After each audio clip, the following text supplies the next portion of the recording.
আসসালামু আলাইকুম everyone, welcome to my channel. আশা করি আপনারা সবাই ভালো আছেন।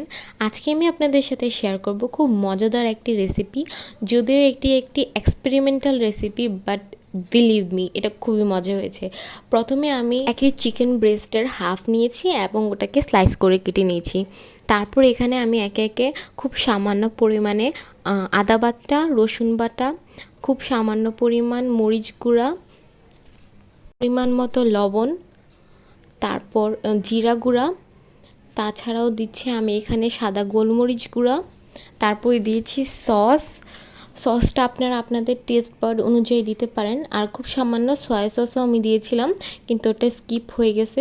আর দেওয়া হয়েছিল গরম মশলা। এখানে যেহেতু আমার চিকেন খুব কম, তাই আমি প্রত্যেকটা মশলা খুব কম কম করে দিয়েছি।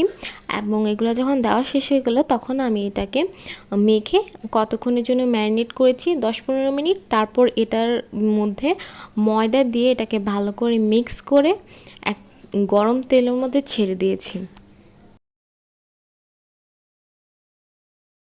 এটা হতে খুবই কম সময় লেগেছে আমার, সব মিলে আমার আধা ঘন্টা সময়ও লাগেনি।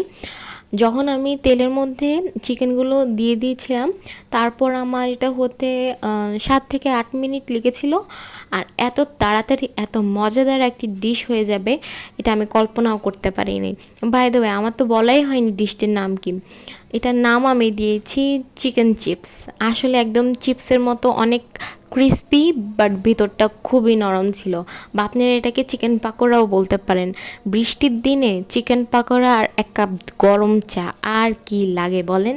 তো আজকের ভিডিওটা এতটুকুই। আশা করি আপনাদের ভালো লেগেছে। ধন্যবাদ।